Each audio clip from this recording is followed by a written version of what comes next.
Hi అండి. Hi అండి. నారా లోకేష్ గారి గురించి మీ అభిప్రాయం ఏంటండి? ఆయన యంగ్ డైనమిక్ లీడర్ మేడం. ప్రజల సమస్యల్ని చాలా తొందరగా పరిష్కరిస్తున్నారు, వింటున్నారు ఫస్ట్. చాలా సంతోషంగా ఉంది ఆ విషయంలో మాత్రం. అందుకనే నేను యాజ్ అ టీచర్ని, పోలవరం కంటెస్టెంట్ కూడా.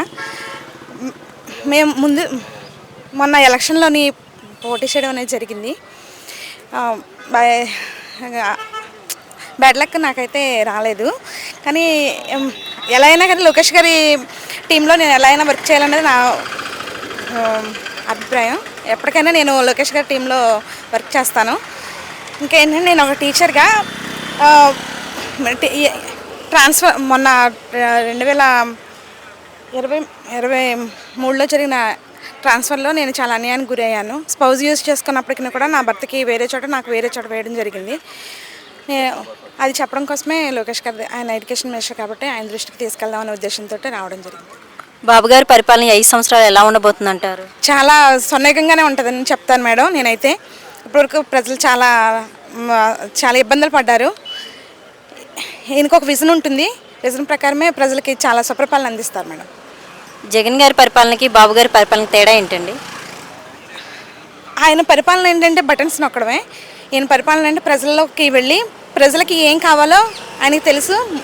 ఇంకా రాబోయే తరం కూడా ఏం అవసరం కూడా ఈయన ముందుగానే డిసైడ్ చేసి ఆ విధంగానే తన యొక్క మోటో ఉంటుంది మేడం. వైసీపీ వాళ్ళు నారా లోకేష్ గారిని కామెంట్స్ చేశారు కదా, మీ అభిప్రాయం ఏంటి దాని మీద? అలా కామెంట్ చేస్తూనే ఉంటారు మేడం. అలాంటి కామెంట్ చేస్తేనే మనం ఏంటనేది నిరూపించుకోగలుగుతాం మేడం. ఫస్ట్ నారా లోకేష్ గారు రెడ్ బుక్ రాశారు కదా, దాని మీద మీ అభిప్రాయం? మేడం అదే, ఎక్కడైతే అన్యాయానికి గురవుతామో దానికి సొల్యూషన్ అనేది తీసుకురావడానికి కోసమే మనం రెడ్ బుక్ అనేది తీసుకురావడం జరిగింది మేడం.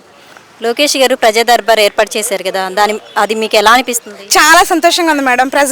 ప్రజలతో ఇంతలా మమేకం అయిపోయి వాళ్ళ సమస్యలను తెలుసుకొని చాలా చక్కగా ఇంత మంచి ఆలోచన ఆయనకి రావడం నాకు చాలా సంతోషంగా ఉంది మేడం. పవన్ కళ్యాణ్ గారి గురించి మీ అభిప్రాయం ఏంటండి? అసలు చెప్పాలంటే సారు మూవీస్ అనుకున్నాం, కానీ అసలు ఆ మూవీస్ లాగానే ఆయన కూడా అసలు ప్రజలకి మేమైతే ఎలా ఆలోచించామో అలాగే డొక్కా సీతమ్మ గారి క్యాంటీన్, అది మా ఆలోచన. మేము కూడా అంతే ఖచ్చితంగా ప్రజలకి ఫుడ్ అనేది మెయిన్ కదా మేడం. మేము అనుకున్నది సారు చేయడం జరిగింది మేడం. మేము కూడా కొన్ని కంటెస్టెంట్లోని మేము కూడా కొన్ని పాయింట్స్ అనేవి రాసుకున్నాం మేడం. పవన్ కళ్యాణ్ గారికి కూడా అవి ఇవ్వడం జరిగింది మేడం.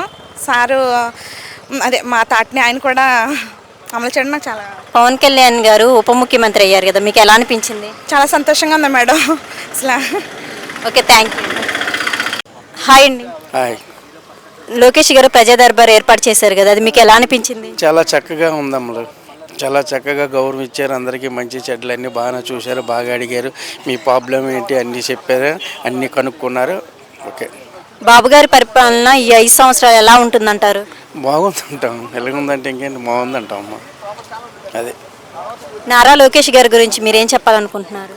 నారా లోకేష్ గురు అంటే అందరికీ గౌరవం ఇస్తున్నాడు, అందరితో చిన్న పెద్ద అందరితో చక్కగా మాట్లాడుతున్నాడు, చక్కగా చేస్తున్నాడు. అది ఈరోజు ప్రజా దర్బార్కి రావడానికి కారణం ఏంటండి? మీరు మేము పింఛన్ కోసం వచ్చాము.